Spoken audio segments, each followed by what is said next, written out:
Mi nuera tuvo un accidente y cayó en coma. En una de mis visitas al hospital, mi nieto se me acercó y me susurró: «Abuela, mamá no está enferma, está fingiendo». Confundida, le respondí: «¿Qué? No digas eso». Entonces me entregó su teléfono, y yo me quedé helada. Me alegra que estés aquí. Si estás viendo este video, dale like, suscríbete al canal, y cuéntame en los comentarios desde dónde escuchas mi historia de venganza.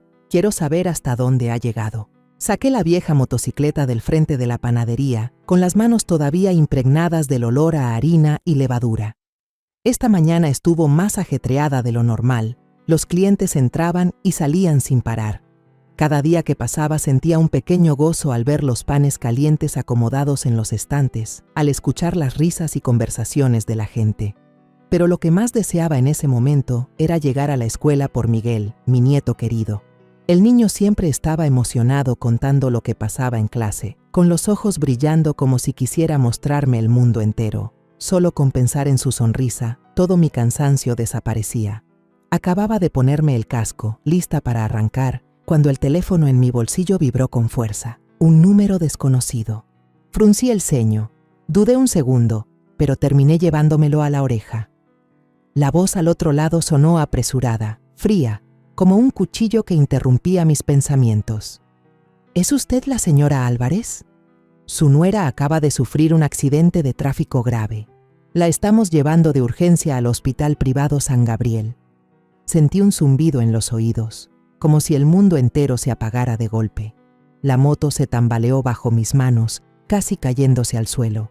Me quedé inmóvil, aferrada al manubrio, con la sensación de que la sangre había dejado de correr en mi cuerpo. El corazón golpeaba con tanta fuerza que tapaba todos los ruidos alrededor. ¿Inés, mi nuera, a quien siempre quise como hija, en un accidente? ¿Grave?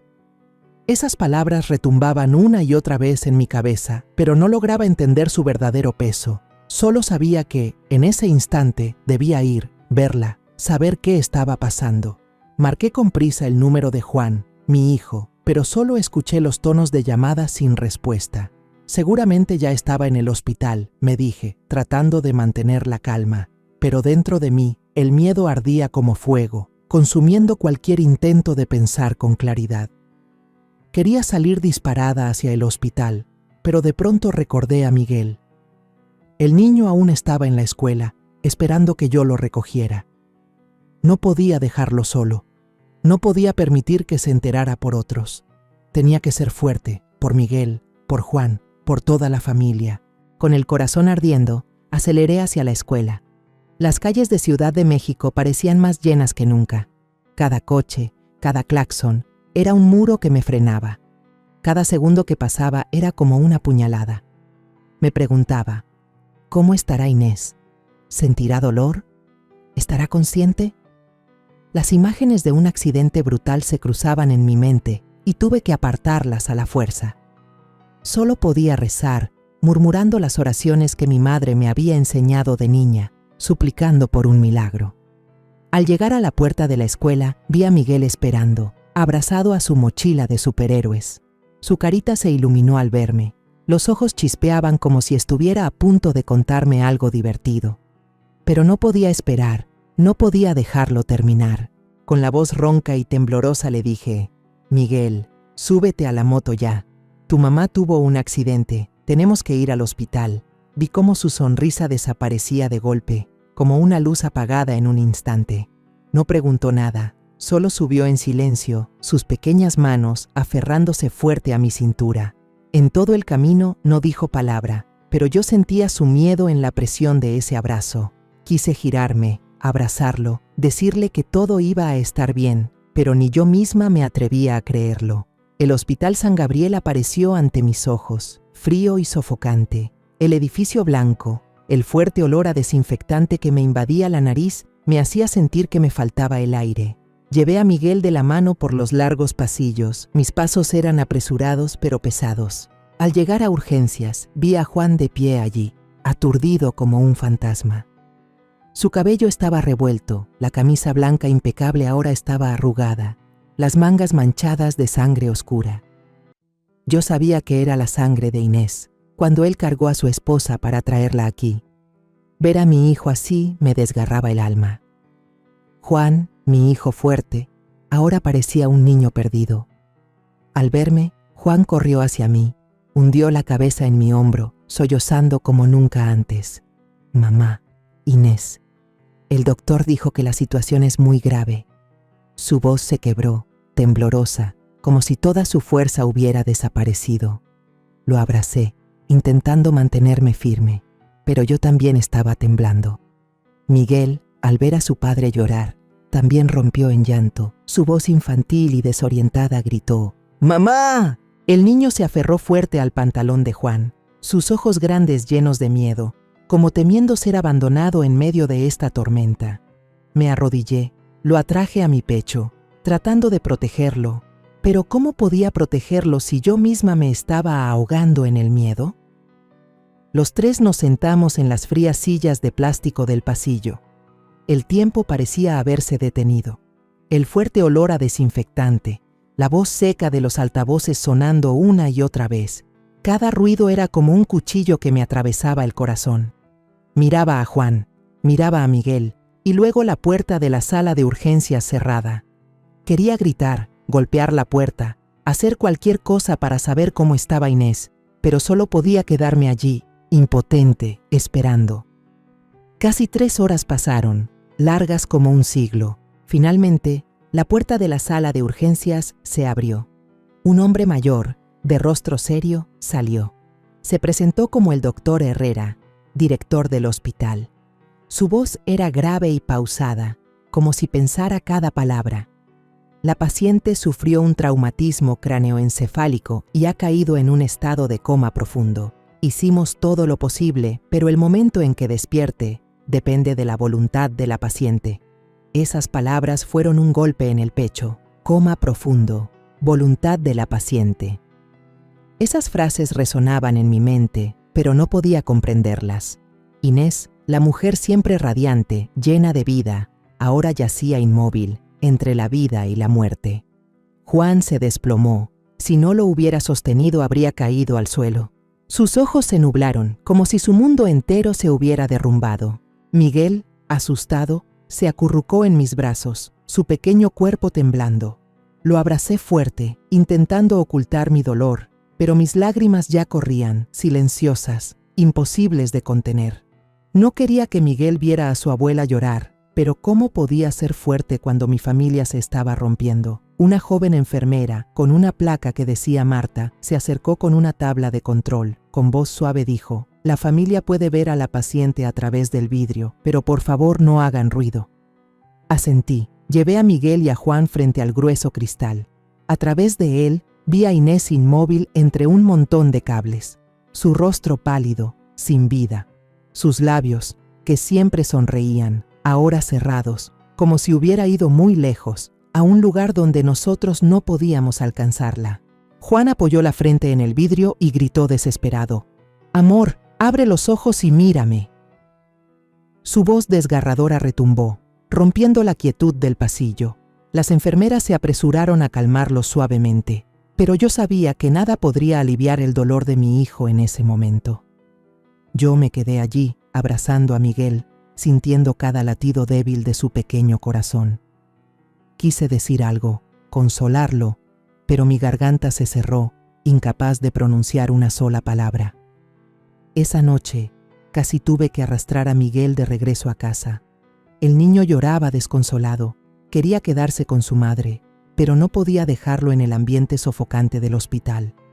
Lo consolé, le prometí que volveríamos al día siguiente, aunque yo misma no sabía qué nos esperaba. Juan insistió en quedarse, acurrucado en una silla de plástico en el pasillo, con la mirada perdida fija en la puerta de la habitación. Miré a mi hijo y el corazón se me partía, pero sabía que no podía quedarme. Miguel me necesitaba, la panadería me necesitaba, y toda esta familia dependía de mí para mantenerse en pie.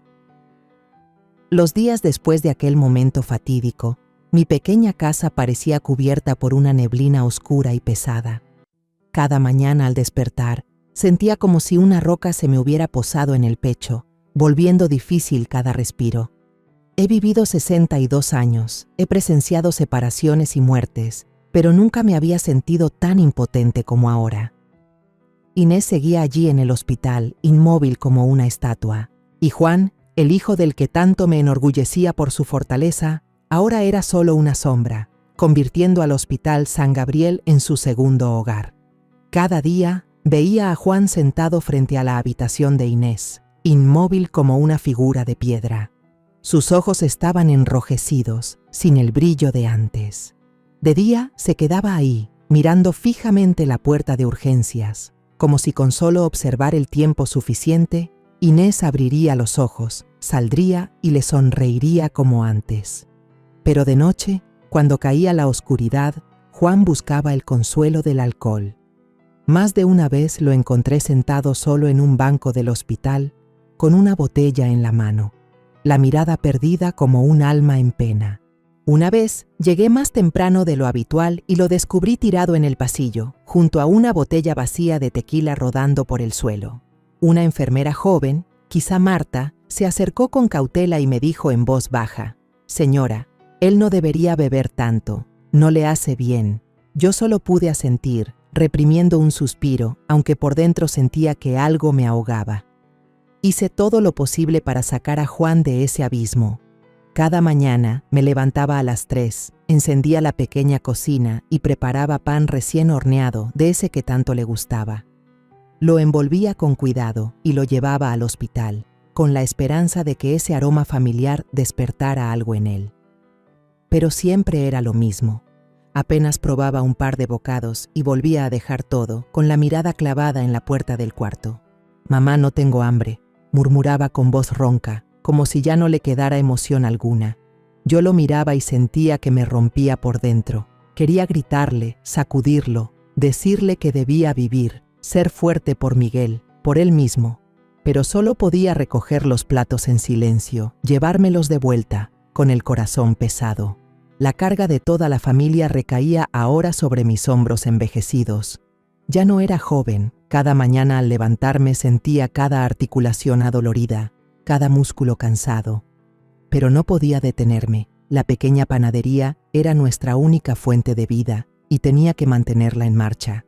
A las 3 de la madrugada, cuando toda la ciudad dormía, yo ya estaba amasando y encendiendo el horno. El olor del pan caliente antes me daba alegría, pero ahora solo me recordaba los días tranquilos que habíamos perdido. Durante el día, atendía la tienda mientras revisaba el reloj, para luego correr a recoger a Miguel.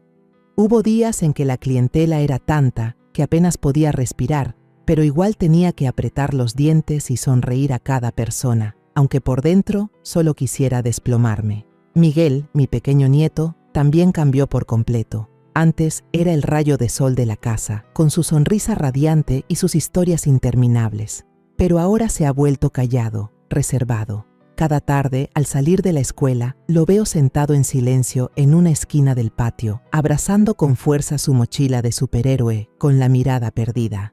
Una vez, el maestro lo tomó aparte, con voz llena de preocupación. «Señora Álvarez, Miguel anda muy apagado últimamente. No juega con los demás, solo se sienta solo.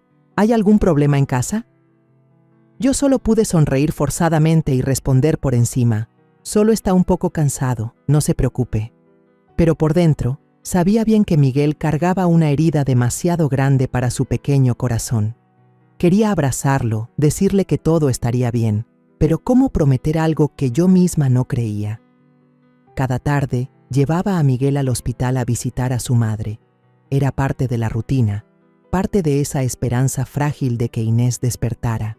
Pero la escena en el hospital nunca cambiaba. Juan seguía ahí, con la barba descuidada, oliendo fuertemente a alcohol. Yo intentaba que Miguel no lo notara, pero el niño era más sensible de lo que yo pensaba. Tomaba en silencio los dibujos que hacía en clase, los pegaba contra el frío cristal y le susurraba a su madre: «Mamá, hoy dibujé a toda la familia en la playa. Estás tú, papá, la abuela y yo. Despierta pronto, para que vayamos de verdad». Su voz temblaba, como si intentara sostener un sueño que se deshacía entre sus manos. Yo estaba al lado, escuchando cada palabra, con el corazón hecho pedazos. Inés seguía ahí, inmóvil, sin dar señales de respuesta. Juan solía tomar a su hijo en brazos y con la voz entrecortada le decía: «Tu mamá te escucha, hijo. Pronto va a mejorar». Pero era él quien terminaba llorando, y Miguel, al verlo, también rompía en llanto. Yo tenía que apresurarme a consolarlo y sacarlo de la habitación, aunque por dentro yo también me estaba destrozando. La vida privada de mi familia, que antes era motivo de orgullo, ahora se había convertido en tema de chismes entre los vecinos. Un día, mientras hacía fila en el supermercado, doña Rosa, una conocida de hace años, me llevó aparte y me preguntó con tono curioso: «Ya no veo a Juan y su esposa juntos. ¿Qué pasó? ¿Y Inés? ¿Está bien?». Yo dudé un instante, intentando mantener la calma en mi voz. «Inés tuvo un accidente, está en el hospital». Pero la mirada inquisitiva de Rosa y los murmullos de quienes estaban cerca me hicieron querer desaparecer. Abracé mi canasta y salí casi corriendo, pero los comentarios siguieron detrás de mí, como agujas clavándose en mi orgullo. No quería que mi familia fuera tema de conversación, pero sabía que en un barrio pequeño como este, nada podía ocultarse para siempre. Esa noche, Juan volvió tambaleándose a casa, apestando a alcohol. Me miró con los ojos rojos y me gritó: «No le cuente a nadie lo de Inés. No necesito su lástima». Su voz era dura, pero yo sabía que detrás de esa furia había un dolor imposible de poner en palabras. Solo asentí en silencio, conteniendo un suspiro, y lo dejé subir a trompicones a su habitación. Miguel estaba en la escalera, con su mirada infantil siguiendo la silueta vacilante de su padre. No dijo nada, solo se fue cabizbajo a su cuarto, abrazando fuerte su almohada de superhéroe. Al verlo, quise correr a abrazarlo, pero sabía que nada podría aliviar su dolor en ese momento. Esa noche me quedé sola en la cocina fría, frente a una montaña de facturas que no dejaba de crecer. Los gastos del hospital de Inés, la escuela de Miguel, el mantenimiento de la panadería. Cada cifra era como un corte en el alma. Había trabajado toda mi vida, con sudor, para construir una vida estable para mi familia, y ahora todo parecía venirse abajo. Aquella tarde, el sol en México seguía implacable. Yo acababa de limpiar la panadería. Cerré la puerta, subí a Miguel al auto y me preparé para la visita diaria al hospital.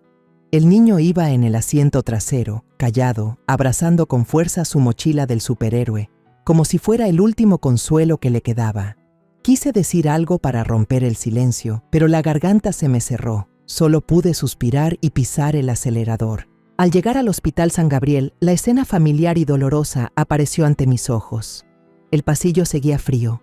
El olor a desinfectante me quemaba la nariz y los anuncios de la bocina sonaban secos, uno tras otro.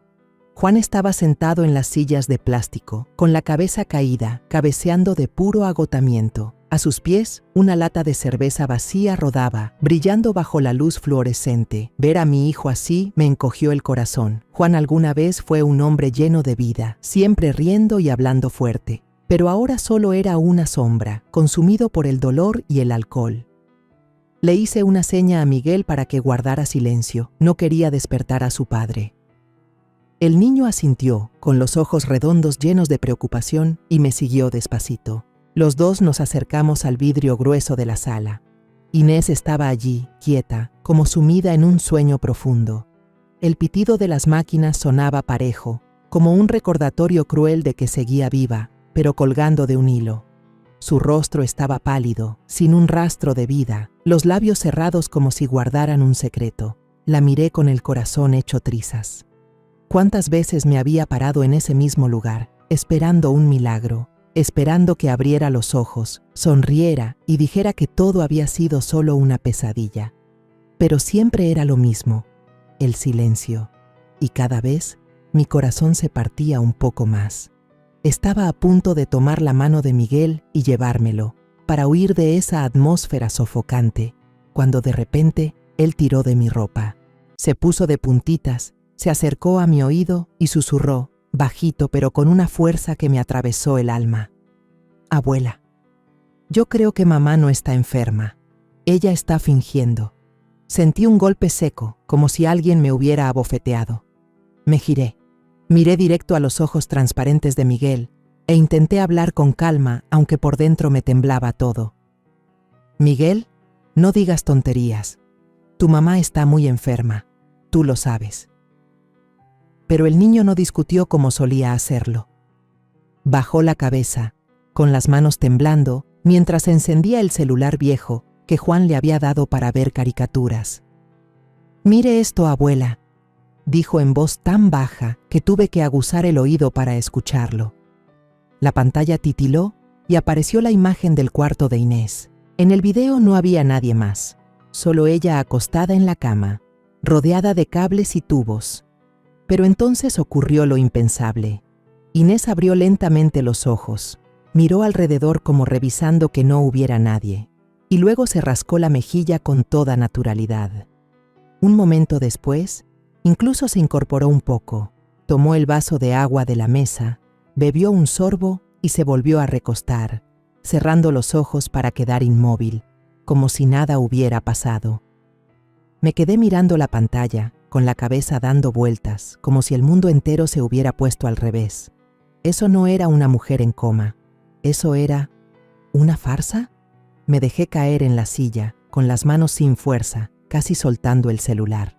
Miguel estaba a mi lado, con la voz temblorosa, como si lo asustara lo que él mismo había descubierto. «Yo ya lo vi varias veces, abuela. Cada vez que no hay nadie, mamá abre los ojos y mira alrededor. Pero cuando usted o papá están aquí, se queda quieta. No sé qué está haciendo, por eso lo grabé a escondidas para que usted lo viera». Al escucharlo, un escalofrío me recorrió la espalda. El murmullo inocente de Miguel, ese corto video, eran como un rayo que destrozaba la niebla dentro de mí. Inés, mi nuera a quien siempre quise como a una hija, ¿estaba fingiendo? ¿Pero por qué? ¿Para qué? Metí apresurada el teléfono en el bolso, tratando de mantener la voz lo más severa posible. «Miguel, esto absolutamente no se lo puedes contar a tu papá. ¿Entendiste bien?» El niño asintió, con los ojos brillando de miedo y confusión. Yo sabía que no comprendía del todo lo que estaba pasando, pero sentía la gravedad. Lo abracé, intentando ocultar la tormenta que me rugía por dentro. Pero justo en ese momento, Juan se movió y despertó. Se frotó los ojos, mirándonos con voz ronca. «¿De qué hablan ustedes dos?» Me sobresalté, negué con la cabeza y desvié el tema. «De nada, solo le recordaba a Miguel que haga su tarea en casa». Juan asintió, luego atrajo a su hijo hacia sí y le susurró: «No te preocupes, mamá pronto despertará». Miguel bajó la cabeza, evitando la mirada de su padre. Al verlo así, sentí un dolor agudo en el pecho. Era demasiado pequeño para cargar con este peso, para guardar un secreto contra su propio padre. De camino a casa, llevaba la moto como flotando, sin sentir los pies tocar el suelo. Mi mente era un caos. Las imágenes del video se repetían una y otra vez, como una película de terror sin pausa. El murmullo de Miguel, su mirada aterrada, y el rostro inmóvil de Inés. Todo eran piezas que no encajaban. Me preguntaba, ¿será que estoy malinterpretando? ¿Será solo un instante involuntario, una reacción del cuerpo? Pero en lo más profundo de mí, sabía que lo que vi no fue casualidad. Inés estaba ocultando algo, y eso me llenaba de miedo. No miedo por ella, sino por Juan, por Miguel, por toda mi familia. A la mañana siguiente, desperté más temprano que de costumbre, cuando la primera luz del día aún no se filtraba por la rendija de la puerta. Llegué al Hospital San Gabriel antes de lo habitual, cuando los pasillos todavía estaban vacíos y solo algunos empleados de guardia pasaban en silencio. Juan aún no había llegado. Quizás se había ido a casa a asearse tras una noche entera junto a su esposa. Me quedé en la esquina del pasillo, mirando por la ventana hacia la habitación de Inés. Ella seguía ahí, inmóvil, el rostro pálido como de cera. Pero ahora, cada vez que la miraba, ya no veía la fragilidad de alguien luchando entre la vida y la muerte. En cambio, solo veía un velo de misterio, escondiendo algo que yo aún no lograba descifrar. Marta, la joven enfermera asignada exclusivamente al cuidado de Inés, estaba en la habitación. Le limpiaba el cuerpo a mi nuera, con movimientos suaves pero algo mecánicos. Me escondí tras la esquina del pasillo, observando cada gesto suyo. Marta trabajaba, pero sus ojos se desviaban constantemente hacia afuera, como temiendo ser descubierta. De vez en cuando murmuraba algo, tan bajo que no podía entender, pero suficiente para transmitirme inquietud. Algo no estaba bien, lo sabía con certeza. Mi corazón era un enredo de ira y miedo, pero me repetía que debía mantener la calma. Si quería descubrir la verdad, no podía dejar que las emociones me dominaran. Cuando Marta salió del cuarto, llevando consigo la planilla de control, inhalé profundo y avancé. Ella estaba inclinada escribiendo, sin notar mi presencia. Intenté mantener la voz serena, aunque el corazón me golpeaba el pecho. Buenos días, Marta. Dígame, en los momentos en que cuida a Inés, ¿ha notado alguna vez algo fuera de lo común? Por ejemplo, que ella despierte en secreto cuando no hay nadie. Pronuncié cada palabra con cuidado, observando de cerca su reacción. Marta dio un salto, como si yo le hubiera lanzado una bomba directo al pecho. Sus ojos se abrieron de par en par, llenos de terror, y el bolígrafo que sostenía cayó al suelo con un ruido seco. Ese sonido retumbó en el pasillo silencioso, confirmándome que había tocado justo en su miedo más profundo. Señora, ¿qué está diciendo? Yo no entiendo, balbuceó Marta, evitando mi mirada, incapaz de sostenerla. Retrocedió un paso, apretando la tabla de control como si quisiera aferrarse a ella. Me acerqué más, con la voz firme, sin rastro de suavidad. Esa reacción significa que es verdad, ¿cierto? La miré directo a los ojos, buscando una grieta en su pánico. El rostro de Marta estaba pálido. Sus labios temblaban como si fuera a llorar. Se dejó caer en la silla, hablando en un hilo de voz, casi un susurro. Yo solo obedecía órdenes del director Herrera. Él me pidió guardar el secreto. Por favor, yo solo soy una empleada, no me meta en esto. Esa confesión a medias me golpeó como un rayo. Me quedé inmóvil, con la sensación de que el suelo se abría bajo mis pies. Era cierto. Inés no solo fingía estar en coma, sino que también el doctor Herrera, director del hospital, estaba involucrado. Traté de mantener la calma en mi voz, aunque por dentro hervía de rabia. ¿Qué te pidió exactamente? Dilo claro. Marta avancé un paso más, sin darle espacio para escapar. Marta negó con fuerza, estrujándose las manos, hablando entrecortada. Solo me ordenó que cuidara bien a la señora Inés, que no le dijera a nadie que ya había despertado. Yo no tengo nada que ver con lo demás. Se lo ruego, no me culpe a mí. Alzó la vista, con los ojos enrojecidos, como suplicando perdón. Pero yo no podía ceder. No porque quisiera castigarla, sino porque necesitaba la verdad. Necesitaba proteger a mi hijo y a mi nieto de lo que estuviera pasando. En ese momento, otra enfermera pasó por el pasillo, lanzándonos una mirada curiosa. Marta se levantó de golpe, recogió el bolígrafo y fingió retomar sus notas como si nada hubiera ocurrido. Yo me di la vuelta en silencio, con el corazón golpeando como un tambor. Cada paso al salir del pasillo me pesaba como si cargara una roca. Lo que Marta había admitido no solo confirmaba mis sospechas, sino que revelaba algo peor. Esto no era solo una farsa de Inés, sino un engaño respaldado por alguien con poder, como el doctor Herrera. ¿Qué estaban tramando? ¿Cómo podían ser tan crueles de engañar a toda una familia, dejando que Juan y Miguel se hundieran en el dolor? Cuando Juan llegó al hospital, intenté mantenerme serena, como si nada hubiera pasado. Me preguntó con voz cansada: «Mamá, ¿cómo está Inés? ¿Hay alguna novedad?» Yo solo negué con la cabeza y respondí en voz baja: «Sigue igual, hijo. El doctor dice que no hay avances», pero por dentro me consumía el fuego. Quería contárselo todo a Juan, mostrarle el video de Miguel, decirle que su esposa no estaba en coma. Pero al ver sus ojos enrojecidos, su rostro agotado, no pude. Juan ya había perdido demasiado, y temía que esta verdad fuera la gota que lo destruyera por completo. Esa noche me quedé dando vueltas en la vieja cama. La luz tenue de la luna se colaba entre las cortinas e iluminaba el techo, pero no lograba disipar la oscuridad que rodeaba mi mente. Apreté la manta con fuerza, intentando obligarme a dormir, pero cada vez que cerraba los ojos, preguntas filosas me atravesaban el corazón. ¿Por qué hizo eso Inés? ¿Qué papel tuvo el doctor Herrera en todo esto? Y lo más terrible, ¿acaso todos esos años en los que amé y confié en mi nuera fueron solo una farsa? Sentí que me habían traicionado, no solo Inés, sino también mi propia ingenuidad. Me di cuenta de que sola no podría resolverlo. Necesitaba ayuda. A la mañana siguiente, me levanté temprano y llevé a Miguel a la escuela como de costumbre.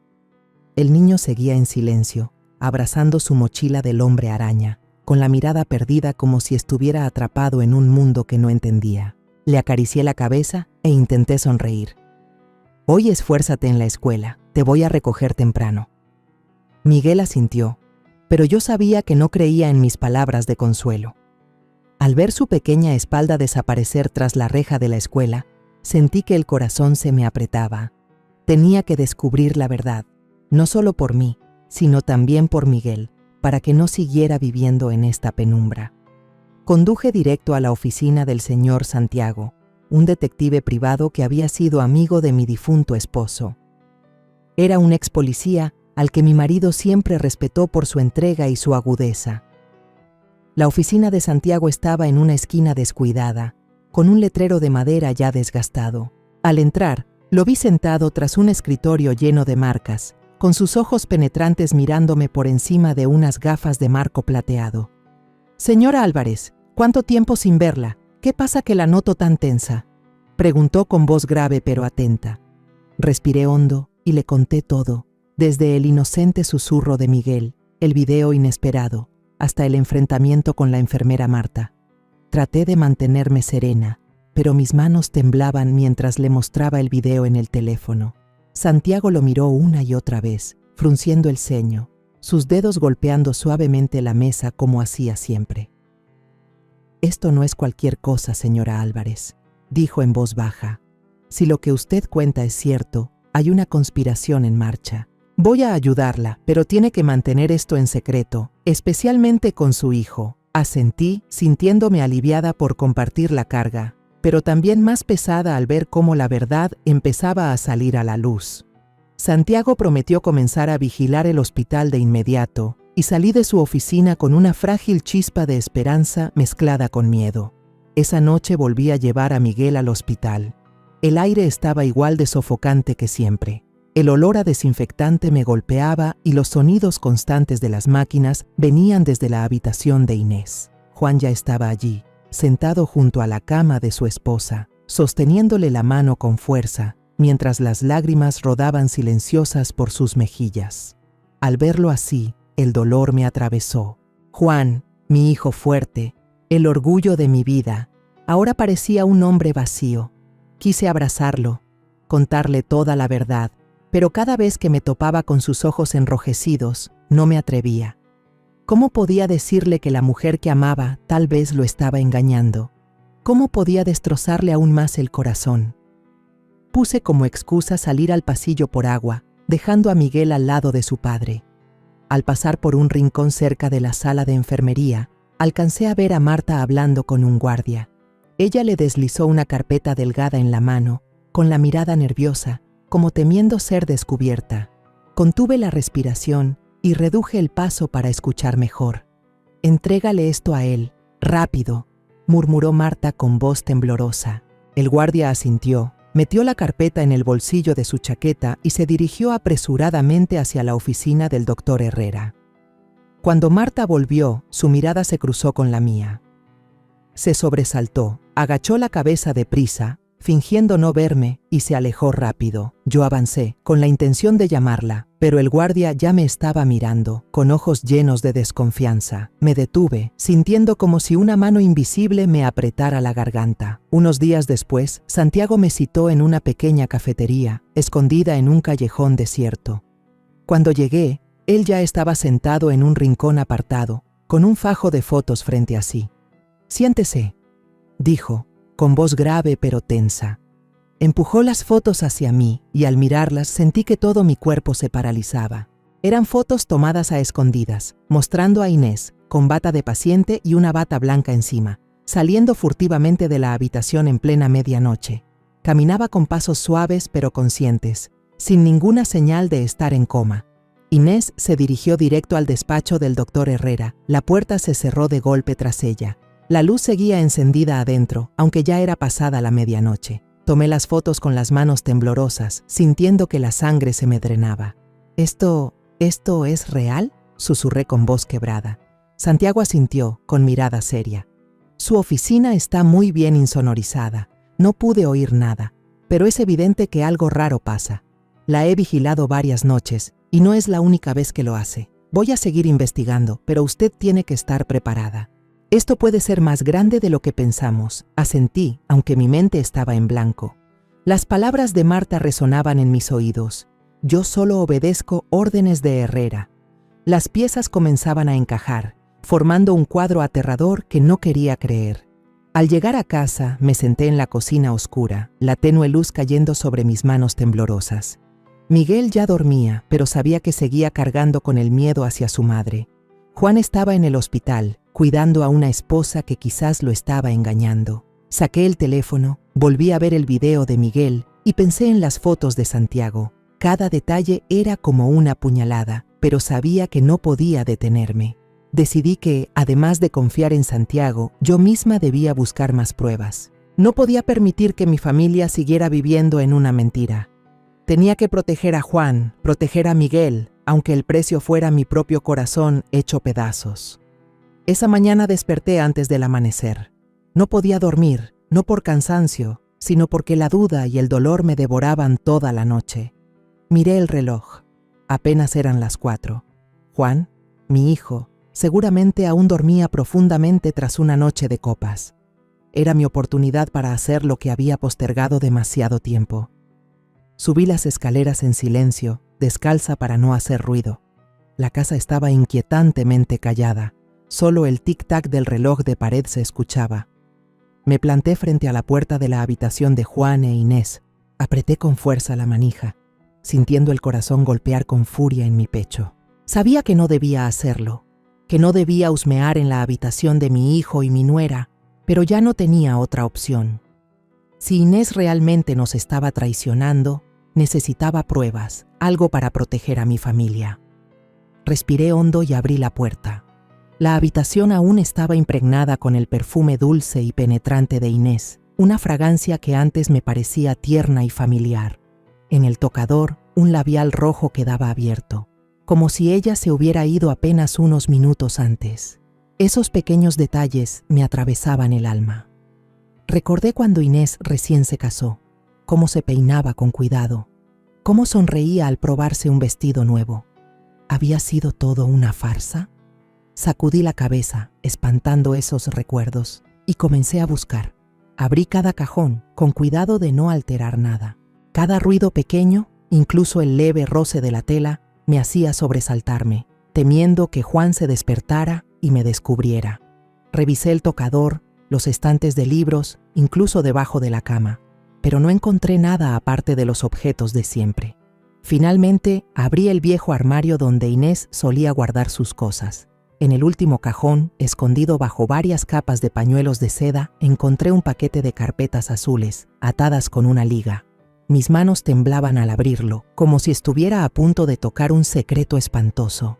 Dentro había 2 pólizas de seguro de vida, los documentos impresos con cuidado, la firma de Inés clara al final de cada página. La primera era un seguro de salud, con una cláusula que pagaría una suma enorme si el paciente requería un tratamiento prolongado o caía en estado de coma. La cantidad me dejó atónita, suficiente para comprar una casa grande. La segunda póliza era aún más aterradora, un seguro de vida temporal, con una indemnización varias veces más alta, suficiente para cambiar por completo una vida. Leí una y otra vez, tratando de entender por qué Inés, una mujer sin trabajo estable, había firmado contratos tan grandes. Ella solía pedirle dinero a Juan para hacer compras, y en ocasiones hasta me pedía a mí, con cierta vergüenza, para cubrir gastos básicos. Entonces, ¿de dónde salía el dinero para pagar esas pólizas? ¿Y por qué las necesitaba? Saqué mi teléfono y fotografié cada página, cuidando de no arrugar el papel. Cada vez que presionaba el botón, Sentía que estaba traicionando a mi propia familia, pero sabía que no tenía otra opción. Volví a colocar las carpetas en su sitio, cerré el cajón y salí del cuarto. Pero apenas abrí la puerta, me topé con Juan. Estaba ahí, con una mirada llena de sospecha, el cabello revuelto, la voz ronca. «¿Qué hace mamá en mi cuarto?». Me sobresalté, escondí el teléfono detrás de mi espalda, el corazón latiendo con fuerza. «Ah, solo buscaba el álbum de fotos viejo», respondí con torpeza, forzando una sonrisa. Juan suspiró. No preguntó más y caminó tambaleante hacia la cocina, donde yo sabía que volvería a buscar la botella de licor.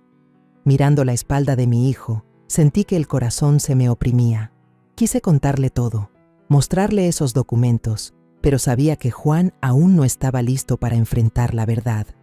Por la tarde, me encontré con Santiago en una pequeña cafetería donde habíamos quedado antes. Él tenía nueva información. Cuando me senté, empujó hacia mí otro fajo de fotos, esta vez tomadas en el estacionamiento vacío del hospital. Las imágenes mostraban a Inés y al doctor Herrera dentro de un auto, compartiendo gestos íntimos imposibles de negar. Inés, vestida con ropa de paciente, sonreía a Herrera, su mano sobre la de él, la mirada llena de intención. Me quedé inmóvil, removiendo con mano temblorosa el café ya frío. «¿Esto es real, Santiago?», susurré con la voz quebrada. Él asintió, con voz grave. «Los he seguido varias noches, no es la primera vez. Hay algo muy turbio aquí, señora Álvarez. Debe prepararse». Miré las fotos, sintiendo que el mundo entero se derrumbaba bajo mis pies. Inés no solo fingía estar en coma, también tenía una relación oculta con el doctor Herrera. Esta obra no tenía una sola actriz, sino dos, y estaban interpretando su papel a la perfección para engañar a toda mi familia. Ese mediodía, el calor de México era sofocante, y el aire dentro de mi pequeña panadería se sentía tan denso que casi no podía respirar. Acababa de limpiar el mostrador, con el sudor perlándome la frente, intentando concentrarme en el orden del lugar para olvidar las dudas que me carcomían por dentro. En esos días, cada minuto parecía una batalla. Mantener la panadería, cuidar de Miguel y enfrentar la verdad aterradora sobre Inés. Recién había acomodado los panes que quedaban en una canasta, lista para cerrar e irme a descansar, cuando unos golpes estruendosos retumbaron en la puerta del callejón. El ruido fue tan fuerte que me sobresalté y casi dejó caer la charola de las manos. Corrí a abrir, con un presentimiento en el pecho. Cuando la puerta se abrió, me quedé helada. 3 hombres bloqueaban la entrada, con rostros duros y tatuajes de serpientes y dragones recorriendo sus brazos. El que parecía ser el jefe, alto y con el cabello rapado, extendió un papel arrugado y habló con voz áspera. «¿Dónde está Inés? Ya llegó la hora de pagar la deuda». Miré el papel, el corazón me latía desbocado, como si la sangre se me escapara del cuerpo. Traté de mantener la calma aunque las manos ya me temblaban. Se equivocan. Mi nuera está en coma en el hospital, no puede ver a nadie. El hombre soltó una risa seca, un sonido tan cruel que me recorrió un escalofrío. ¿Coma? ¿Cree que somos idiotas? Inés nos pidió una suma enorme para invertir en un negocio. Si se hace la lista, esta familia no va a tener paz. Sus palabras me atravesaron como un cuchillo. Miré alrededor y vi a algunos vecinos espiando desde sus puertas con miradas mezcladas de curiosidad y miedo. Sabía que, si aquello se hacía más grande, todo el barrio hablaría y mi familia sería el blanco de las murmuraciones. Tragué saliva y respondí con voz controlada. «Por favor, cálmense. Yo no sé nada de esas deudas. Déjenme averiguar». Pero el jefe no estaba dispuesto a ceder. Sonrió de lado y señaló mi pequeña casa. «¿Averiguar? Tiene una semana. Si no hay dinero, venda la casa y pague». Sentí que el suelo se abría bajo mis pies. Quise protestar, gritar que yo no tenía nada que ver, que Inés seguía en el hospital, pero las miradas frías de los 3 me dejaron claro que no estaban jugando. Me apresuré a entrar. Abrí la caja fuerte escondida en la cocina y saqué todos los ahorros que había guardado durante años para Miguel y la panadería. Se los puse en la mano al jefe con la voz temblorosa. «Tomen esto por ahora. Les ruego que me den más tiempo». Me miraron con desprecio, como decidiendo si arruinarlo todo ahí mismo. Al final, el jefe guardó el dinero en su bolsillo y lanzó una última amenaza. 1 semana, no nos obliguen a volver. Luego los 3 se marcharon. Sus pasos pesados se perdieron en el callejón. Yo me desplomé en el escalón, empapada en sudor, no por el calor, sino por el miedo y la impotencia que me estrangulaban. ¿Inés endeudada? ¿Invirtiendo en negocios? Esas palabras resonaban en mi cabeza, pero no tenían sentido. Ella, que siempre creí tan sencilla, ¿cómo podía estar metida en algo así? Justo en ese instante, mi teléfono vibró en el bolsillo. Era un mensaje de Santiago. Lo abrí con las manos aún temblorosas y sentí que el corazón se detenía al ver lo que había enviado. Eran fotos de Inés y el doctor Herrera dentro de un coche estacionado en el hospital. Se abrazaban sin pudor y los ojos de Inés lo miraban con una ternura que parecía borrar al mundo entero. Junto a las fotos había un audio corto con una nota de Santiago. Grabé su conversación dentro del auto con un dispositivo especial. Debería escucharla. Encendí la grabación. La mano me temblaba tanto que casi dejó caer el teléfono. La voz de Inés sonó, áspera pero lo bastante clara para que yo escuchara cada palabra. Déjame dormir unas semanas más, y luego pasaremos al último paso. Ese dinero del seguro resolverá todas las deudas y nos dará una nueva vida. La voz de Herrera respondió, grave y calculadora. Tranquila, Inés, todo va por buen camino. Mientras nadie sospeche, tendremos éxito. Apagué la grabación, sintiendo que todo mi cuerpo se vaciaba de fuerzas. Todo explotó en mi cabeza. Inés no solo fingía estar en coma, no solo tenía una relación con el doctor Herrera, sino que había montado una farsa para huir de las deudas y quedarse con el dinero del seguro. Ella pensaba dejarlo todo atrás, a Juan, a Miguel y a mí, para empezar una nueva vida con su cómplice. Esa tarde me senté frente a una taza de café frío, apretando las manos como si aún pudiera aferrarme a un poco de valor. Sabía que, si quería proteger a mi familia, no podía seguir callada. Juan, mi hijo, tenía que saber la verdad, aunque le destrozara. Respiré hondo, me levanté y caminé hacia la sala, donde Juan estaba sentado, la mirada perdida en el vacío. Puse todas las pruebas sobre la mesa. Las fotos de Inés y Herrera en el auto, la copia del contrato del seguro y el teléfono con la grabación. Juan levantó la vista, con ojos turbios, sin entender lo que hacía. «Mamá, ¿qué es esto?», preguntó con voz ronca, aún con olor a alcohol de la noche anterior. Me senté frente a él, intentando mantenerme firme, aunque el corazón me golpeaba con fuerza. «Juan, necesito que mires esto. Sé que no quieres creerlo, pero debes enfrentar la verdad». Señalé el montón de fotos con la voz quebrada. Inés no está en coma. Ella nos está engañando. Juan sacudió la cabeza una y otra vez, con las manos temblorosas rozando las fotos, hasta que de pronto las tiró al suelo y gritó: «¡No puede ser! ¿De dónde sacaste esto? Está todo armado. Inés jamás me traicionaría». Sus ojos rojos parecían aferrarse desesperadamente a una fe que se desmoronaba. Le tomé la mano que temblaba, hablando lo más suave que pude. «Juan, debes despertar. Mira la realidad. Inés no solo te engañó a ti, también manipuló la inocencia de Miguel. Sé que duele, pero no puedes seguir viviendo en una mentira». Reproduce la grabación. La voz de Inés sonó otra vez, clara y helada. «Déjame dormir unas semanas más, y luego pasaremos al último paso. Ese dinero del seguro resolverá todas las deudas y nos dará una nueva vida».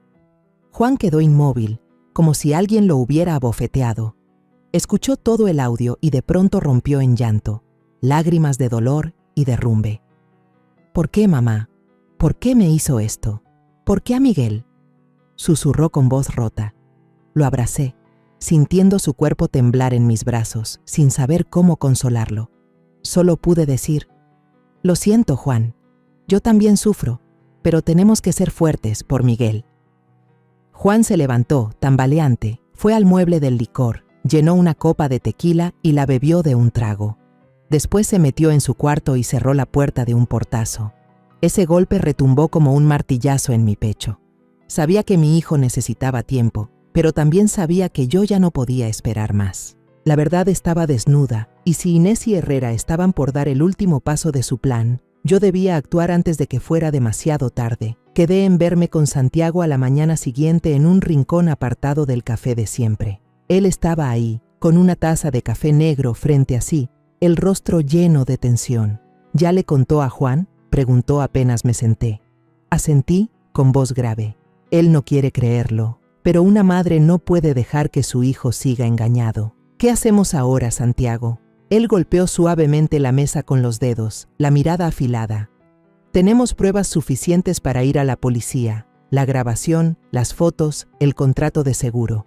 Pero si quiere que Juan vea la verdad con sus propios ojos, necesitamos un golpe final en el hospital. Hay que hacer que Inés y Herrera se descubran solos. Asentí, sintiendo a la vez determinación y miedo. Sabía que Juan necesitaba verlo por sí mismo. De lo contrario, viviría siempre en la ilusión de la esposa que una vez amó. Al día siguiente busqué a Rosario, una vieja compañera de estudios que ahora era la jefa de policía de la zona. Compartimos nuestra juventud y yo sabía que era alguien en quien podía confiar. En su pequeña oficina le conté todo, desde el video de Miguel hasta las pruebas de Santiago. Rosario escuchó, con el rostro cada vez más serio. Cuando le mostré la grabación, negó con la cabeza, con voz grave. Esto es una estafa organizada, señora Álvarez. Si lo que dice es cierto, Inés y Herrera no solo han violado la ética, sino la ley. Se detuvo y me miró fijamente. La ayudaré, pero necesitamos un pretexto válido para irrumpir sin levantar sospechas. ¿Ya tiene un plan? No alcancé a responder cuando mi teléfono vibró en el bolso. Era el número del doctor Herrera. Contesté, el corazón latiendo a toda prisa. Su voz al otro lado sonaba pesada, con un falso tono de compasión. Señora Álvarez, lamento mucho informarle que la situación de Inés está empeorando. Tal vez la familia deba prepararse. Mañana por la mañana, por favor estén todos presentes. Daremos el resultado final. Sentí un escalofrío, como si hubiera tocado un bloque de hielo. Ahí estaba. Ese era el momento en que planeaban bajar el telón de su farsa. Traté de sonar tranquila al responder. Sí, doctor. Mañana estaremos ahí. Al colgar, me giré hacia Rosario, con la voz temblorosa. Mañana, en la habitación de Inés. Ese es el momento. Rosario asintió con una mirada firme. De acuerdo, prepararé al equipo. Actuaremos en el instante justo. Sentí una chispa de esperanza, pero al mismo tiempo el miedo crecía. ¿Qué pasaría cuando Juan enfrentara la verdad? ¿Soportaría el golpe? Y Miguel, mi nieto querido, ¿cómo reaccionaría al saber que su madre había engañado a toda la familia? Esa noche llevé a Miguel a casa de doña Lucía, la vecina de confianza que vivía enfrente. No quería que el niño presenciara la escena terrible que se avecinaba.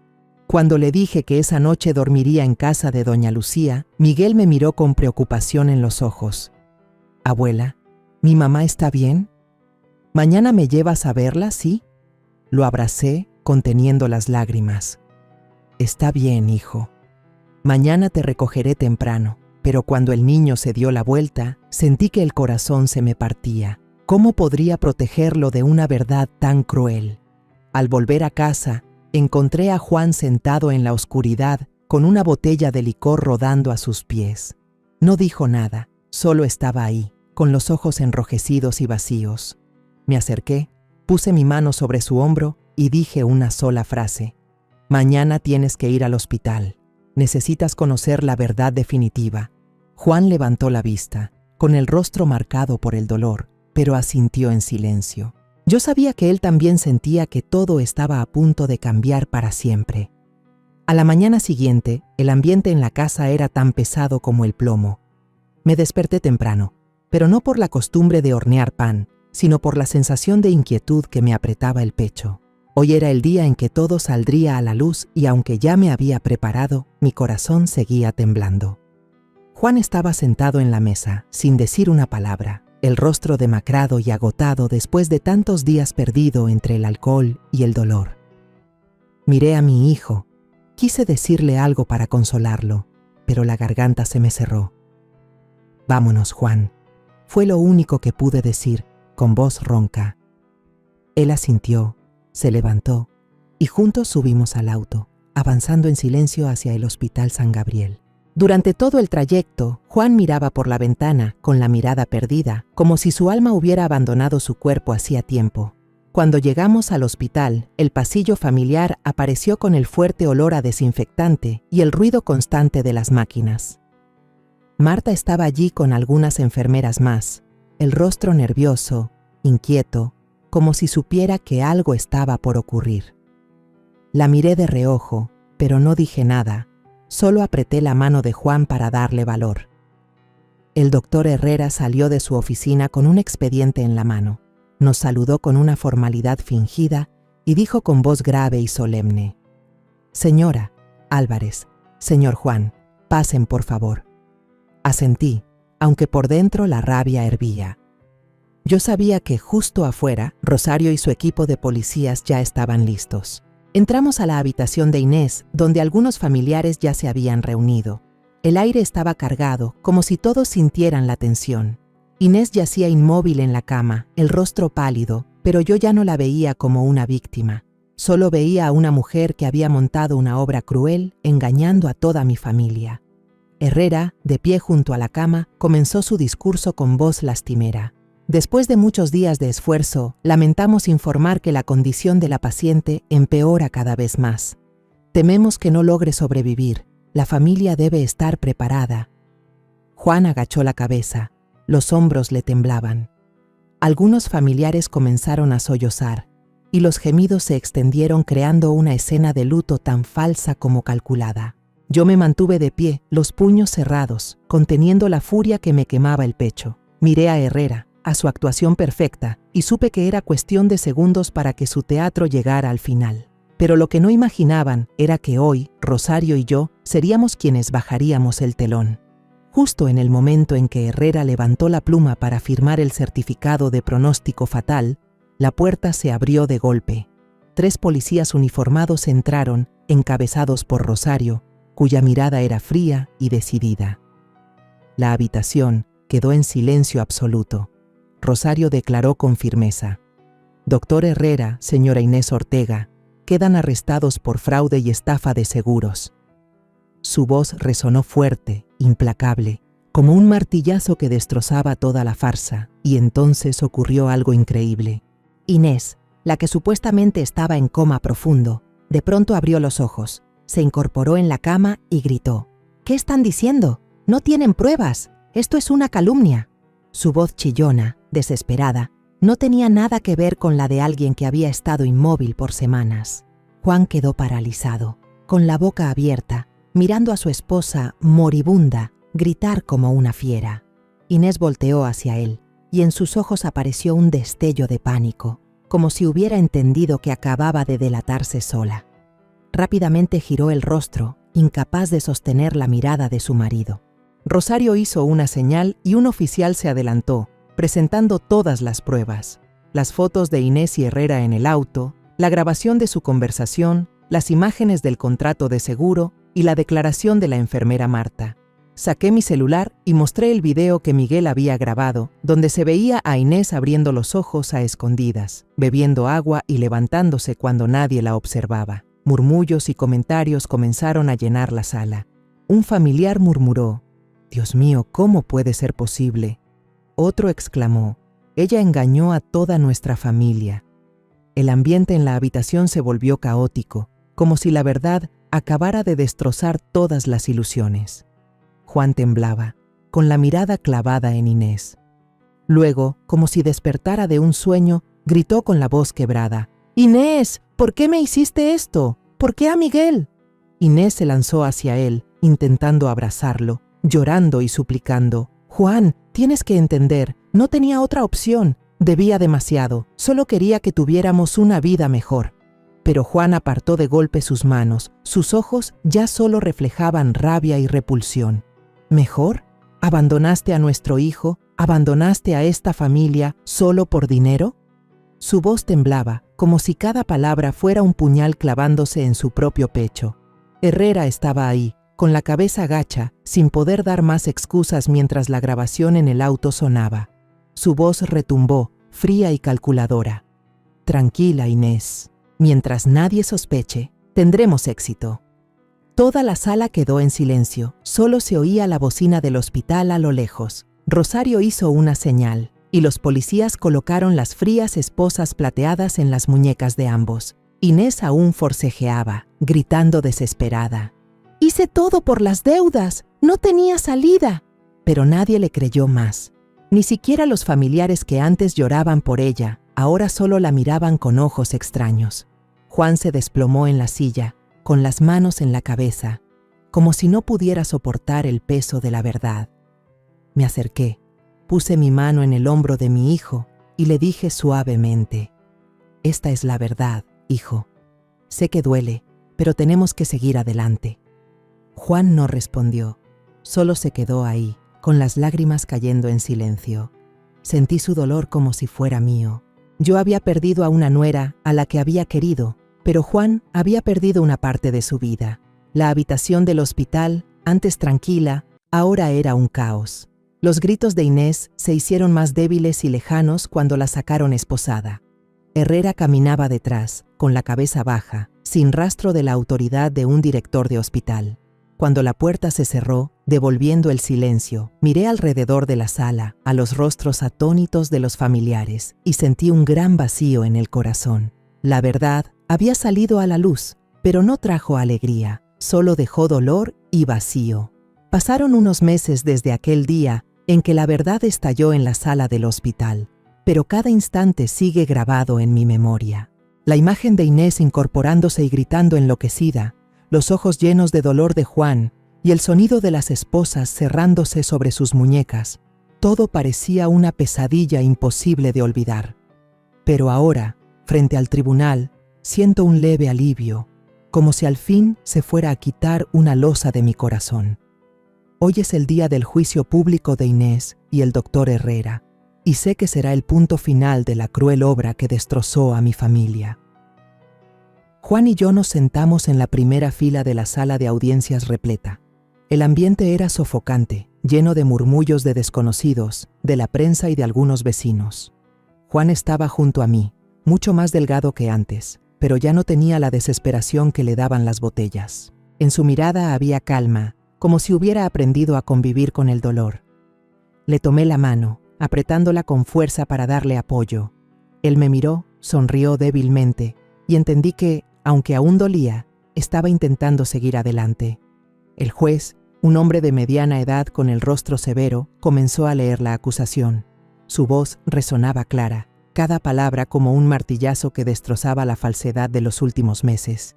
Inés y Herrera fueron acusados de múltiples delitos: estafa, fraude de seguros y conspiración para apropiarse de bienes. Todas las pruebas fueron mostradas públicamente en la pantalla grande de la sala de audiencias. El video de Miguel, las fotos de Santiago, la grabación en el coche y los contratos de seguros que encontré en el cajón. Cada prueba era una pieza del rompecabezas que dejaba al descubierto el plan elaborado por Inés y Herrera para engañar a toda mi familia. Herrera estaba sentado en el banquillo de los acusados, con la cabeza gacha, sin atreverse a levantar la mirada. Admitió su culpa, con voz grave, casi en un susurro, reconociendo que había ayudado a Inés por ambición y por su relación turbia con ella. Inés, en cambio, todavía intentaba resistirse. Lloraba, con el cabello enmarañado, los ojos enrojecidos mirando hacia Juan. «Juan, lo siento, no quería que fuera así. Solo quería pagar las deudas. Quería una vida mejor para nosotros». Pero esas lágrimas tardías ya no conmovían a nadie. Juan la miraba con frialdad, sin una gota de compasión. «¿Mejor? Traicionaste a esta familia, traicionaste a Miguel, solo por dinero», dijo, con la voz temblando de rabia y dolor. La sentencia final fue dictada. Herrera recibió 6 años de prisión, Inés 5 años, además de la obligación de resarcir todos los daños. Cuando el juez golpeó el mazo, el sonido seco marcó el final de todo. Inés se desplomó, llorando desconsolada, pero nadie en la sala quiso mirarla. Herrera fue escoltado, con la cabeza baja, la figura de alguien que alguna vez tuvo poder y ahora no era más que una sombra. Juan estaba a mi lado, con las manos apretadas, las lágrimas cayendo en silencio. Yo sabía que no eran lágrimas de sufrimiento, sino de liberación. Mi hijo por fin era libre de la ilusión de una esposa a la que alguna vez amó. Cuando salimos del tribunal, el sol radiante de México ya no quemaba como antes. La prensa nos rodeaba, micrófonos frente al rostro, preguntas lanzadas sin parar. Yo solo dije una frase, con voz tranquila pero firme. La justicia se ha cumplido. Nunca jueguen con los sentimientos de la familia, porque el precio será demasiado alto. Juan estaba junto a mí, sin decir palabra, pero apretando mi mano con fuerza, como si quisiera decirme que ya estaba listo para seguir adelante. Nuestra vida poco a poco volvió a su cauce, aunque las cicatrices permanecían. Mi pequeña panadería volvió a llenarse de clientes. El olor a harina y levadura otra vez traía esa sensación de hogar. Cada mañana me levantaba temprano, amasaba, horneaba las primeras tandas de pan y sentía mi corazón más ligero. Miguel empezó a charlar de nuevo, ayudándome a ordenar el pan, corriendo por la tienda con su sonrisa pura. Aún mencionaba a su madre, pero ya no con esa tristeza perdida de antes. Su risa, como la luz del sol, iba llenando los huecos dolorosos en nuestra pequeña casa. Juan también cambió. Consiguió un nuevo trabajo en un taller mecánico, donde podía concentrarse en cosas concretas en lugar de perderse en el alcohol. Lo vi aprender a ser un verdadero padre, pasar tiempo jugando con Miguel, llevarlo a la escuela y contarle historias cada noche. Algunas noches, veía a Juan sentado en silencio junto a la ventana, con la mirada perdida, pero yo sabía que estaba aprendiendo a perdonarse, no a Inés, sino a sí mismo. Una tarde, cuando toda la familia estaba reunida alrededor de la mesa, Miguel levantó la cabeza de repente, con los ojos muy abiertos, y me miró. «Abuela, ¿mamá va a volver algún día?» La pregunta del niño fue como una puñalada, pero sonreí, tomé su pequeña mano y respondí con ternura. «Hay personas que eligen irse, Miguel, pero lo importante es que todavía nos tenemos. La abuela, tu papá y tú, eso es la familia». Juan me miró. Sus ojos brillaron con determinación, y luego acarició la cabeza de Miguel. «Así es, hijo. Siempre estaremos aquí, el uno para el otro». Miguel asintió. Una sonrisa inocente se dibujó en su rostro, y por primera vez en muchos meses, sentí que esta casa volvía a ser cálida como antes. Me quedé allí, mirando a mi hijo y a mi nieto, con el corazón lleno de paz. La peor tormenta ya había pasado, dejando cicatrices, pero también dándonos la fuerza para seguir adelante. Pensé en los días de sufrimiento, en las noches de insomnio y en todas esas veces que creí que no podía soportar más. Pero ahora sé que mi familia lo logró. No solo sobrevivimos, sino que nos hicimos más fuertes, más unidos. Me levanté, serví otro vaso de jugo de naranja para Miguel y sonreí al escucharlo contar sobre el nuevo dibujo que había hecho en clase. Un dibujo de la abuela, su papá y él, juntos bajo un sol brillante. Al ver la sonrisa de Miguel y la mirada firme de Juan, supe que, sin importar lo doloroso que hubiera sido el pasado, seguiríamos adelante juntos. Mi pequeña casa, que alguna vez fue destrozada por la tormenta, ahora estaba reconstruida, no con ladrillos, sino con amor y confianza. Y yo, que había dedicado mi vida entera a proteger a esta familia, finalmente encontré un poco de paz en mi corazón. La historia que acabas de escuchar ha sido modificada en nombres y lugares para proteger la identidad de las personas involucradas. No la contamos para juzgar, sino con la esperanza de que alguien escuche y se detenga a reflexionar. ¿Cuántas madres están sufriendo en silencio dentro de su propio hogar? De verdad me pregunto, si tú estuvieras en mi lugar, ¿qué harías? ¿Elegirías callar para mantener la paz? ¿O te atreverías a enfrentarlo todo para recuperar tu voz? Quiero saber tu opinión, porque cada historia puede convertirse en una vela que ilumine el camino de otros. Dios siempre bendice, y estoy segura de que la valentía nos llevará a días mejores. Por ahora, en la pantalla final, dejaré 2 de las historias más queridas del canal. Estoy convencida de que te sorprenderán. Gracias por quedarte conmigo hasta este momento.